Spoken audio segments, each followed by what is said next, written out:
Hi, I'm Candace Broadman and welcome to Making with Moss Marsh. This exciting new show combines crafting and community. Each episode is going to highlight a different craft tutorial, and also some will feature local special guests. For this first episode, I thought I'd just come on solo so you could get to know a little bit about me and Moss Marsh. I'm from Athens, Georgia, where I received my degree in textiles, and since then, about 7 years ago, I moved to Savannah with my husband. We now have a 5-year-old daughter who really inspired Moss Marsh. I kept thinking of these functional products that I needed and would rush off and make them.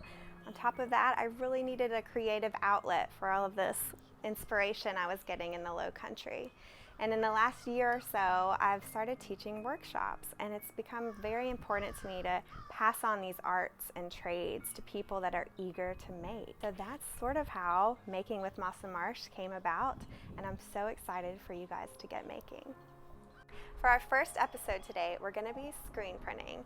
I'm going to teach you guys how to make your very own mini screen at home so you can get in on the action of screen printing that I love so much and is a big part of the Moss Marsh process. I'm going to go through everything that you'll need for this project. If you don't feel like going out and finding all the items, I have a pre-made kit on my site ready to go for you. First, you'll need an embroidery hoop. The size will depend on the size of your design, and I'll talk about that a little bit later.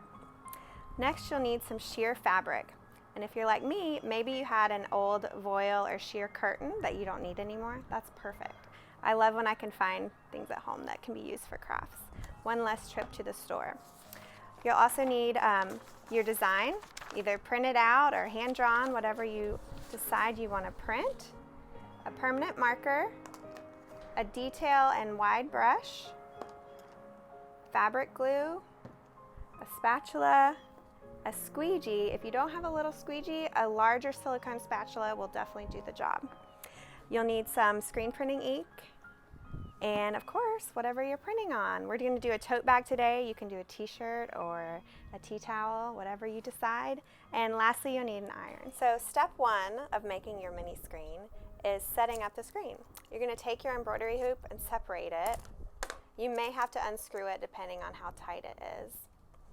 And then you're going to take your fabric and lay it over the top of the one hoop, and take the second hoop and just sandwich it on. Get it all the way back in there. Perfect. And then you're going to tighten it. Now this can be a tricky part, getting the fabric taut. You want it kind of like a drum. So I just go around the edge and just pull the fabric a little bit. It's tricky, but you guys can do it. I know you can. So for the next step, you're going to take your design and you're going to trace it onto the fabric. So you're going to put it underneath your screen. The screen should be on the table or on the floor, not on top. So you've got it facing down. And then you're going to take your Sharpie and literally just trace. Now remember, the more intricate and detailed that you make the design, the harder the next step's going to be. So the next part is to block out all the negative space wherever your design isn't. So you're going to flip the screen over to where the fabric on top isn't touching the table. And then you're going to get your fabric glue. Now you can use Elmer's for this, but your screen won't be reusable. When you go to rinse it out, the glue will wash out too. I like to start with my detailed brush and going in and getting the close areas next, right next to those lines. And again, it's handmade. It's okay if it's not perfect. That's kind of the beauty of this. You'll find that this fabric glue is thick and it doesn't spread super easily, but that means it's not going to wash out. If you water it down, then it'll wash out. Then next, take the big brush and get the large areas. I usually leave about 1/2 inch in from the hoop because you don't want to glue your screen to your hoop. So once you get all of your glue on just where you want it, make sure you hold it up to the light to see if you missed any spots. And then you're going to leave it out in the sun to dry. If you want to do it a little faster though, you can take a hairdryer to it. So that's a little optional tool for this project. But if you got time, just set it outside. I let this one air dry and it is ready to go. So now you're going to take whatever item you're printing on. I'm doing this tote bag. And if it is a double layered item like a tote bag or a shirt, make sure you put a piece of paper or something inside so the ink doesn't go through to the other layer. And get the screen where you want it.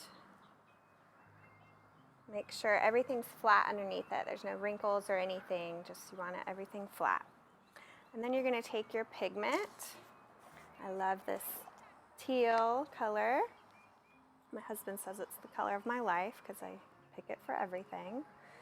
And you're going to I take it with a spatula and just gently kind of make a line around the image. I have a little squeegee, so you kind of want the lines to be no wider than your squeegee is.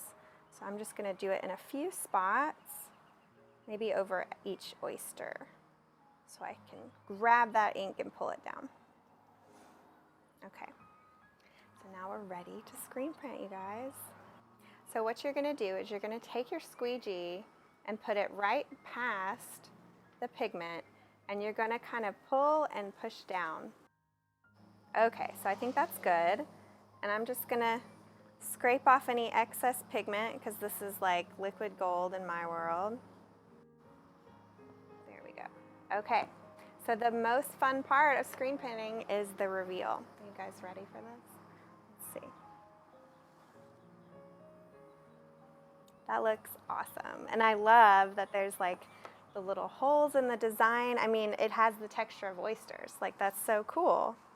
And how about that? It looks like a professional screen print, if I do say so myself. So the last step, you're going to let this dry.